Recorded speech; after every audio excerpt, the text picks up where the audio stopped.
Mike Perlak here to entertain you with the help of Jim Morrison and the Doors. Oh, show me the way to the next whiskey bar. Don't ask why. Oh, don't ask why. It's got German oompa music in it. Now, I was listening to my three Doors CDs that I have. Four technically, but one is homemade, so it doesn't count in the tally of my 7,777 CDs. But I was listening to the Doors, and Jim Morrison must have bought a house at some point and felt inspired to write a song after he bought the house. Because there's this one song where he keeps singing over and over again, I'm a backdoor man, I'm a backdoor man. So he must have bought a house, and he wanted to make sure that potential visitors knew that the back door was just as accessible as the front door. At least that was my interpretation of the song. I mean, if you have another one, feel free to share it in the comments below. I can relate. As people have been watching my channel know I've recently bought a home myself. But in order to get, it's more practical to go through the garage to get to the back door, so it's a little different. And the song the Doors do, the come on, come on, come on, come on, come on, now touch me, baby. I distinctively remember as a child playing that 45 on my little sister's Cabbage Patch record player when we were kids. Anywho, so, yeah. Now, they say that Jim Morrison was reincarnated from some Indian chief. That might explain the weird naked Indian in the Wayne's World film. But I bet Mike Myers was just as big of a Doors fan as he was a Queens. Most people know it. It's pretty. Most people know that Mike Myers is a huge Queens fan, but I think he's just as big of a Doors fan too. Think about it.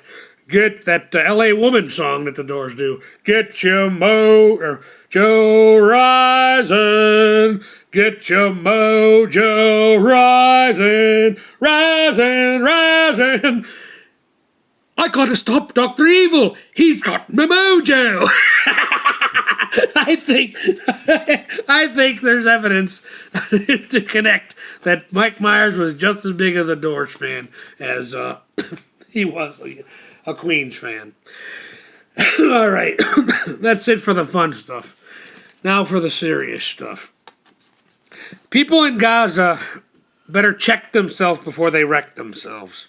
Let Israel take Hamas out.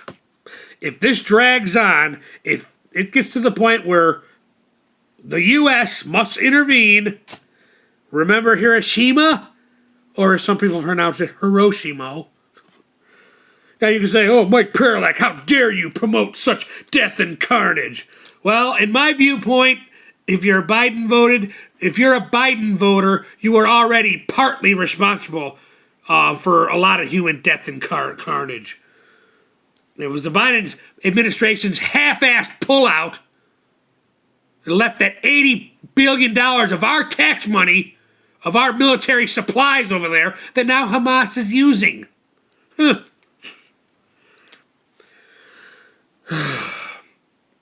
This would not have happened if Trump was in that White House. And that's a quote from my own mother.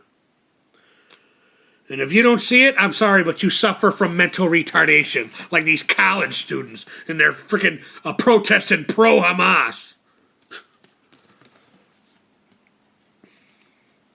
And but if this keeps up and this drags on and the United States has to intervene, there might finally be some justification all these years of these people calling America the Great Satan, or as they pronounce it, the Satan. America's the great Satan. That's how they say it. They've been calling us that for years. Well, if this keeps up, there might be some justification, maybe. But I don't think so. One bomb, bam! War's over.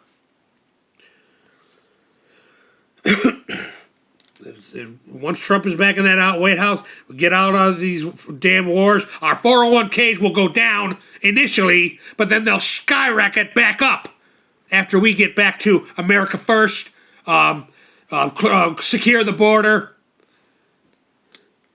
and all the other energy independent. That's what these politicians, these oil tycoons, these Hollywood elitists, these freaking criminal globalist elitists, I would argue, they're the ones that get rich off these wars.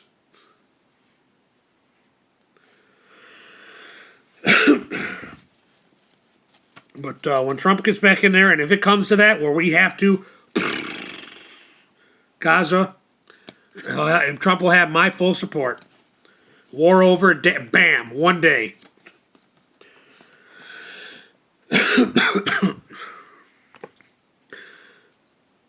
All right, I just wanted to elaborate a little bit more on that short I posted this morning about how feminism can only exist inside a patriarchy. It's men that invented everything, the phones that they complain about men on, and men created all this crap. There is no such thing in a matriarchy.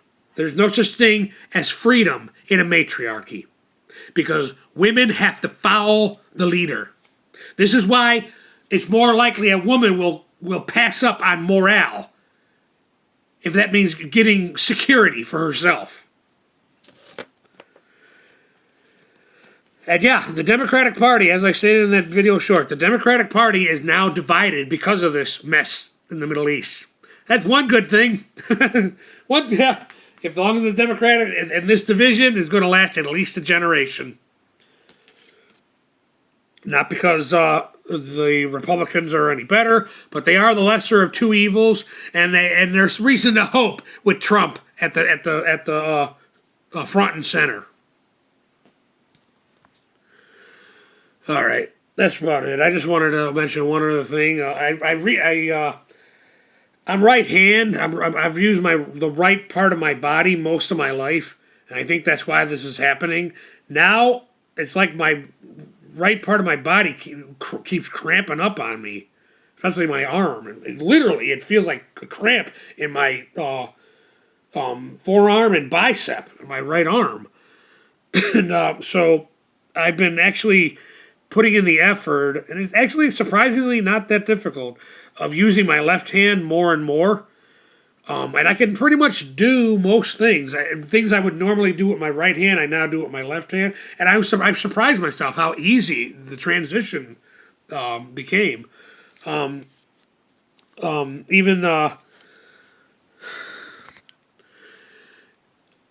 still have to write with my right hand, but I can write with my left hand. It's just the process takes a little is slower. And unfortunately, when you work two jobs trying to survive Bidenflation, you don't have time for that. So I still have to write with my right hand, but I can, not because I can't write with my left hand, I can, but it's very slow. Anywho, but with practice, I don't know, maybe it will work.